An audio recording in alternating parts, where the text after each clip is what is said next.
بسم اللہ الرحمن الرحیم۔ ہندوستان میں سومناتھ کا مندر پورے ہندوستان کے لوگوں کا مرکز تھا۔ یہاں پر میلوں سفر طے کر کے لوگ آیا کرتے تھے۔ یہاں پر سونے کے بنے ہوئے بت اور مورتیاں بھی نصب کی ہوئی تھیں، اور اس مندر کی خاص بات مورتی کا ایک خاص جادو تھا، جس کی وجہ سے بڑے بڑے لوگ اس کی طرف متوجہ ہوتے تھے۔ کئی سکھ اور عیسائی بھی اپنا مذہب بدل دیا کرتے تھے، اور سومناتھ کا مندر دیکھ کر لوگ ہندو مت کو قبول کر لیتے، خواہ وہ اپنے مذہب پر کتنی ہی پکے ہو، مگر اس منظر کو دیکھ کر سجدے میں گر پڑتے۔ اس کے اندر اتنا بڑا کرشمہ اور ایسا غیر فطری نشان تھا کہ انسان حیران رہ جاتا تھا۔ اس میں ایک ایسا بڑا بت تھا جو بغیر کسی سہارے کے ہوا میں معلق تھا۔ وہ نہ چھت کے ساتھ لگا ہوا تھا اور نہ زمین پر پڑا ہوا تھا۔ ایک عجیب و غریب کیفیت کے ساتھ ہوا میں لٹکتا رہتا تھا۔ لوگ جب وہاں پر آتے تو اس کو دیکھ کر حیران زدہ ہو جاتے تھے۔ پھر ہندو پٹت خوب کمائی کیا کرتے تھے کہ اس خاص بت کے لیے پیسے دو اور ہیرے جواہرات اس پر چڑھاؤ تو تمہارے تمام مشکلات حل ہو جائیں گی، تمہارے مسائل ختم ہو جائیں گے۔ یہ ایک بہت بڑا دیو ہیکل بت تھا جس کا پیٹ بہت بڑا تھا۔ اس کے منہ کے ذریعے سے ہیرے جواہرات اس کے پیٹ میں ڈالے جاتے تھے۔ پھر جب مندر خالی ہو جاتا تو 2 یا 3 ہفتوں کے بعد اس مورتی کے پیچھے کمر کے راستے سے ایک دروازہ تھا، جس کو کھول کر اس سے سونا چاندی کے زیورات کو نکال دیا جاتا تھا۔ مگر لوگ یہی سمجھتے تھے کہ ہمارے دیے ہوئے خزانے بھگوان کے پاس پہنچ جاتے ہیں، اور بدلے میں بھگوان ہمارے مسائل کو حل کر دیتے ہیں۔ سلطان محمود غزنوی نے اس علاقے کو فتح کیا۔ جب وہ اپنے مفتوحہ علاقے میں اس مندر میں پہنچے تو بلا جھجک بتوں کو پاش پاش کرنا شروع کر دیا۔ بڑی کلہاڑیوں سے بتوں کو گرایا جا رہا تھا، اور سلطان محمود غزنوی بھی تلوار سے بتوں پر وار کر رہے تھے۔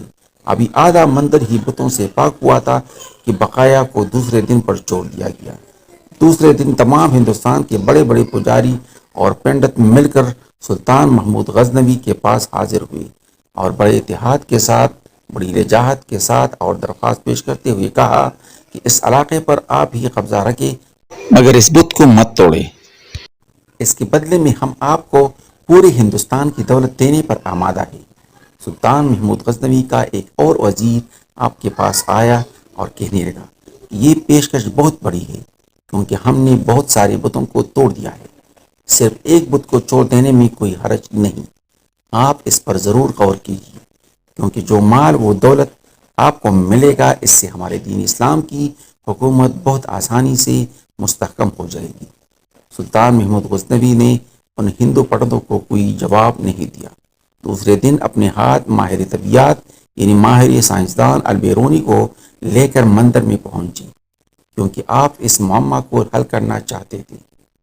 جب آپ وہاں تشریف لے گئے تو بت کو چاروں طرف سے گھوم کر دیکھا۔ کوئی پتلی چیز یا کوئی بھاری چیز یا کوئی معمولی سا سہارا بھی نظر نہ آیا جس پر بت کو ٹھہرایا گیا ہو، یا جس کے ذریعے سے بت کو ہوا میں لٹکایا گیا ہو۔ سلطان بہت حیران ہوئے اور البیرونی کو ذمہ لگایا کہ آپ اس کا معائنہ کریں اور اس کی وجہ ڈھونڈیں کہ اس بت کو ہوا میں کس طرح ٹھہرایا گیا ہے۔ عجیب و غریب سما بن چکا تھا۔ بہت سارے وزیر اور سلطان محمود غزنوی بھی وہاں بیٹھ کر دیکھ رہے تھے کہ آخر اس کی وجہ کیا ہو سکتی ہے۔ البیرونی بھی سچے مسلمان تھے۔ انہوں نے بڑے غور و خوض سے بت کو دیکھنا شروع کیا۔ قریب جا کر بت کو چھو کر بھی دیکھا اور چاروں طرف سے بغور دیکھتے ہی رہے۔ آخرکار ان کی سمجھ میں یہ راز آ گیا، اور وہ بڑی فاتحانہ مسکراہٹ لے کر بادشاہ کے سامنے ظاہر ہوئے اور بڑے ہی ادب سے عرض کیا، حضور، اس بت کے دائیں جانب دیوار کے اوپر والی اینٹیں اگر نکال دی جائے تو آپ کے سامنے اس کا معمہ حل ہو جائے گا۔ سلطان جو کافی دیر سے تحقیق ہوتے ہوئے دیکھ رہا تھا، وہ گہری سوچ میں پڑ گیا اور اپنے ایک وزیر کو حکم دیا کہ جن اینٹوں کی طرف البیرونی نے اشارہ کیا ہے وہ فوراً نکال دی جائے۔ جیسے ہی اینٹیں نکلی تو بت کا راز فاش ہو گیا، کیونکہ دائیں طرف والی دیوار سے اینٹیں نکالی گئی تو بت دائیں جانب سے زمین کی طرف جھک گیا۔ ابھی وہ زمین پر گرا نہیں تھا، مگر اس کی ایک طرف بالکل نیچے کی طرف جھک گئی۔ اینٹوں کا بت سے کیا تعلق ہے؟ سلطان نے البیرونی کو بلا کر پوچھا کہ اس پہیلی سے ذرا پردہ اٹھائیے اور ہمیں بتائیے کہ آپ تحقیق کی گہرائی تک کیسے پہنچے۔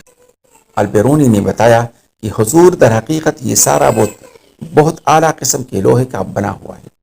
یہ ایسا بت ہے جو اب مغناطیس کی طرف خوب کھینچتا ہے۔ پھر اس کے وزن کے عین مطابق مغناطیسوں کو دیوار کی اینٹوں کے اندر خوب بھر دیا گیا ہے، یعنی اینٹوں کے اندر مٹی کی بجائے مغناطیس رکھ دیا گیا ہے۔ یہ مغناطیس بھی اتنے اعلیٰ قسم کے ہیں کہ یہ پوری طرح اس موتی کو اپنی طرف کھینچتے رہتے ہیں اور اتنی زور سے کہتے رہتے ہیں کہ یہ اپنی جگہ سے حرکت بھی نہیں کرتی، بلکہ انہوں نے بتلایا کہ اس مندر کے اندر ہوا کی آمد و رفت بھی اس طریقے سے ترتیب دی گئی ہے کہ وہ بت کو اوپر کی طرف اٹھائے رکھتی ہے۔ اس تحقیق سے معلوم ہو گیا کہ وہ کون سی تکنیک تھی۔ اس کے ذریعے جادو دکھا کر ہندوستان کے ہزاروں لوگوں کو گمراہ کیا گیا اور ان کو باطل کی گہرائیوں میں ڈال دیا گیا۔ سلطان محمود غزنوی نے اس بت کو توڑنے کا حکم دیا اور بڑے بڑے طاقتور سپاہیوں کا ذمہ لگایا کہ وہ اپنی پوری قوت کے ساتھ اس بت کو ٹکڑے ٹکڑے کر دے، حتیٰ کہ اس کا نام و نشان بھی ختم ہو جائے۔